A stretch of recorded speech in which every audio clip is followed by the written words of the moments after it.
road to success is brought to you by Equity Bank. Equity Bank, you are listening, caring partner. You're watching Road to Success, the key to your next level in business, where our goal is to see you succeed. Every accomplishment starts with a decision to try. Ogura Kamwana, the founder and director of Textile Loft, decided to stick with her decision to leave her profession and follow her passion. This and much more after the break.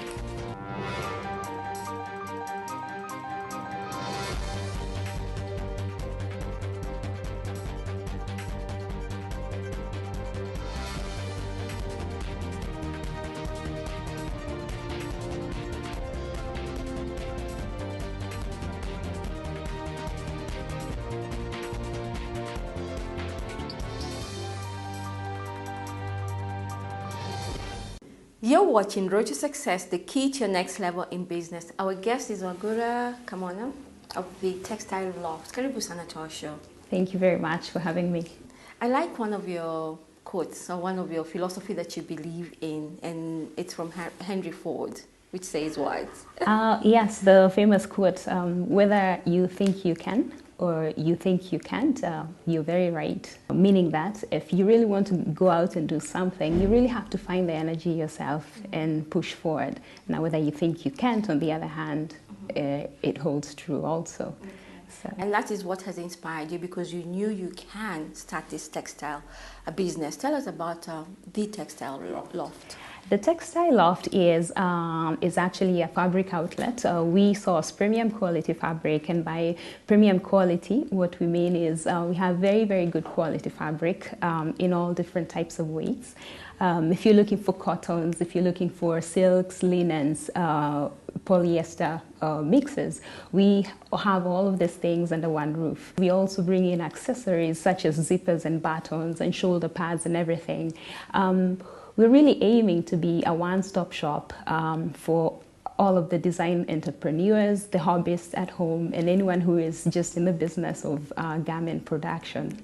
And how was the idea inspired? Because I know you've come from an ICT background. How did you get into it? I mean, that's such two different worlds.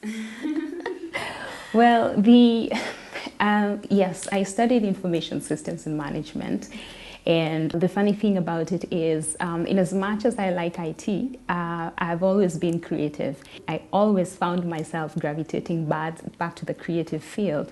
In Kenya, we don't necessarily look to the creative field as a source of income, which is really sad because so when I went to Italy and I looked at how possible it is to actually make money from a creative business, yet I'm a creative person, then that's what made me decide that I will eventually go into business, but a creative business for that matter. You chose to focus on the purchasing of textiles and not design clothes initially. How that came by was because as I was growing up, I always knew that if I ever get into a creative business, I will have to be in the supply business for all other designers who are in the same dilemma that I was in when I was growing up. And so when I went into the business of fabric, it was automatic that we decided to be really a one-stop shop and have everything that a designer can possibly want so that we don't limit their creativity. How did you set out to market yourself? I started it off from home. I've been following the fashion market for quite a few years now. So I know who is out there doing what. And so I reached out to them, and majority of them were very, very receptive. Then I think the thing is, when you see the fabric that we have, it becomes very easy. It's very different from what is available in the market.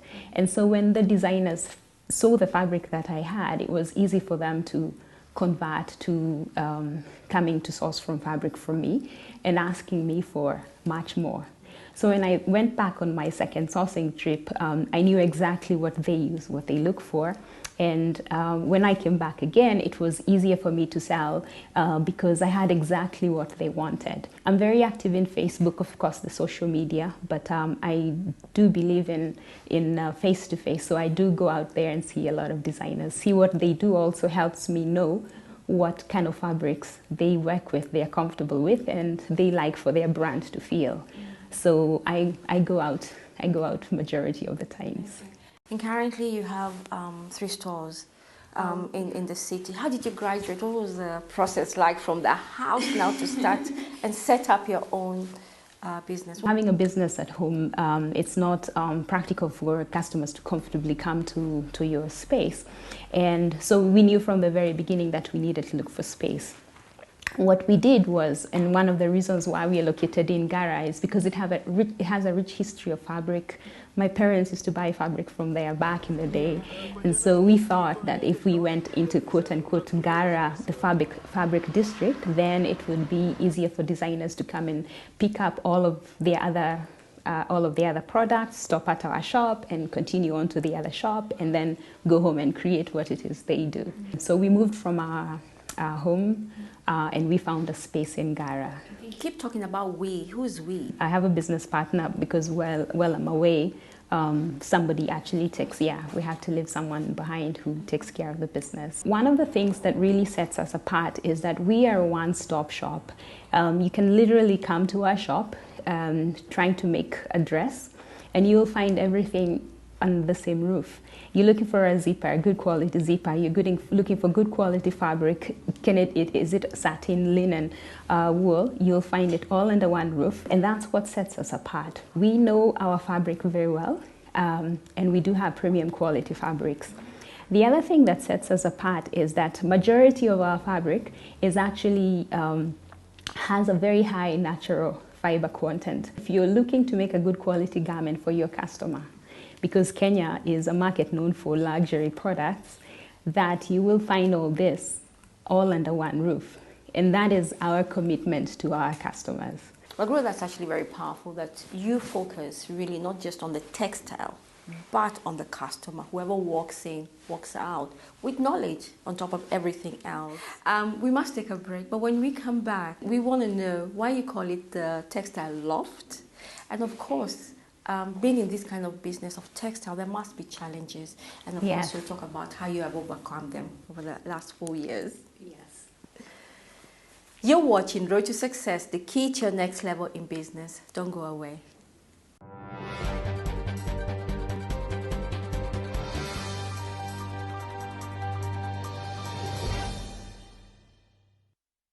The new Equity Auto Branch MasterCard with Papers lets you enjoy a faster, cashless, more secure card experience. You can tap and swipe your shopping, pay your bills, and fuel at no charge. You can also withdraw and deposit cash at Equity agents and ATMs countrywide and access your bank account from any MasterCard outlets worldwide when you travel. Visit your Equity Bank branch today and get yours instantly.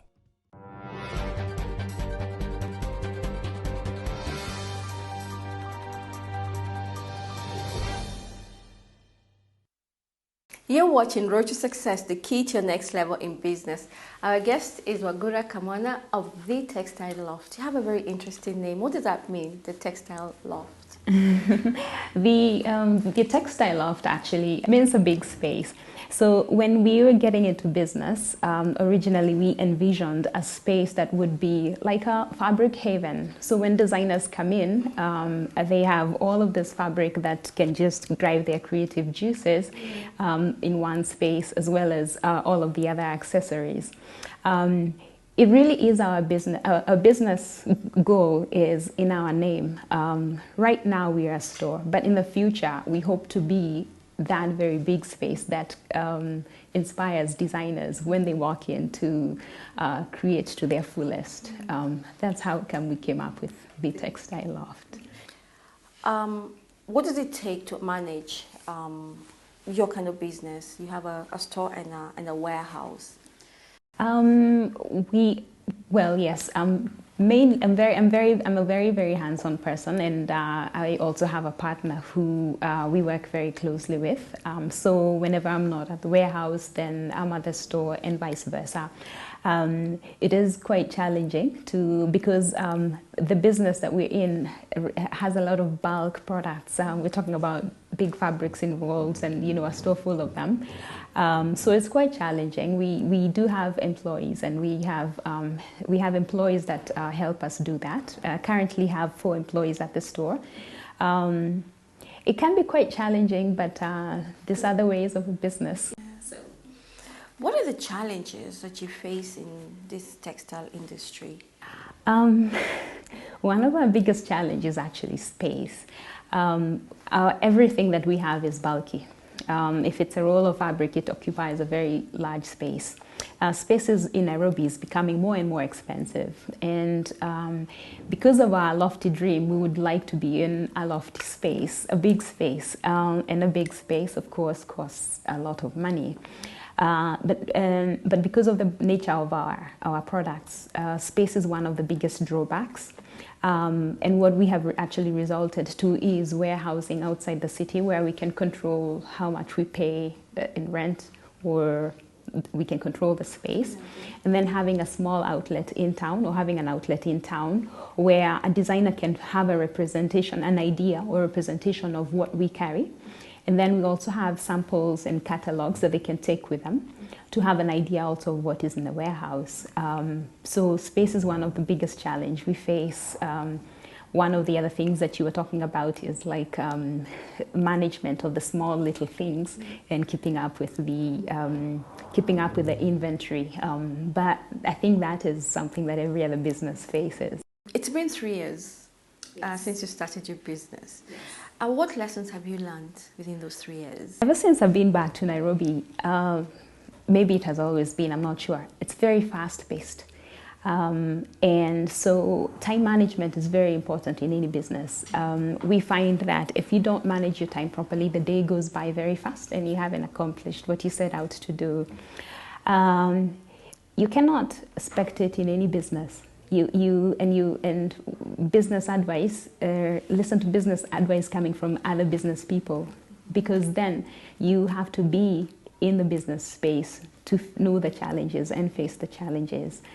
Those are some of our biggest lessons, time management, and to also look for our energies within is very, very important, because on a daily basis something is thrown at you, curveball, and you have to constantly learn how to grab everything and balance it and manage it, and still continue focusing on what you set out to do for your business. So lots of lessons learned. In the future, you must have such big dreams for the Textile Loft. We have very lofty dreams for the Textile Loft. We actually, because of our passion in not just selling good quality fabric and accessories, we're passionate about working with designers and changing the fashion market in Kenya in our own small way. We know there are many other people doing their part. So we thrive on, we strive to educate and transfer all of our experience, hopefully, to local designers. And that's not just in terms of fabric. We also do production. We also make mass production of clothes. So our expertise is transferred to any customer who comes into the door. We show them what we do, we show them skills and things like that. In future, we would like to be able to put all of this knowledge into like a class or something like that, in our small way of changing educating. It's a small way of changing the fashion business. And now this educating with the products that we currently have. So the future, you can look out for a typical loft, a big space which has which is like a fabric haven, or like a candy store, only filled with fabric and beautiful accessories is where we're going in the future. And I can see it. I can see that. And what is exciting is we don't have to wear cheap clothes anymore, because you're the answer to a lot of us. Yes, you realize that one of the Kenyans are very, very sophisticated in terms of taste. And this is funny to say, but one of the reasons we gravitate towards secondhand clothes is the fabric quality and, of course, the workmanship behind it. So, but we do have local designers who can do a very good job. So imagine offering the beautiful fabric with the local designers together. There's no reason why we shouldn't be wearing locally made clothes. What advice would you give anybody who wants to start a business? But general advice is any business that you do, you really have to be patient. When we first started, we went for weeks without customers. But because we knew what we set out to do, we stayed patient to a point when they started to stream in. And also patience comes with when they now bought our products and then they went back and tried them and they came back for more. And then we're talking about a very long period of time. Patience is very, very important. Do your research in whatever field you're looking to get into. That's always very important. Don't just get into anything because somebody else is doing it. Yeah. Yes, and we tend to do that without necessarily understanding what drove somebody to get into that business. But more than anything else, be ready to roll up your sleeves and work. Business is 80 hours, not 40 hours. And if you just think that you're going to set up and be, for lack of another word, rolling the dough or have a lot of money, then no, it's a lifestyle to adapt. So, yeah. Magura, thank you so much. You really, truly are an inspiration to a lot of us, you know. And I'm glad you're here to change the way we think about the way we dress ourselves and the quality of clothes that we wear. Thank you so much for sharing your story with us. Thank you very much for having me. You're watching Road to Success, the key to your next level in business.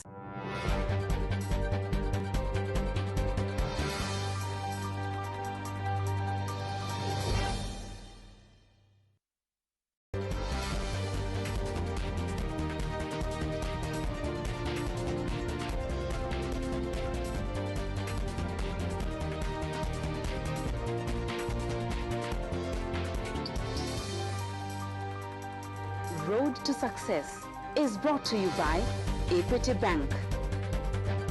Equity Bank, your listening caring partner.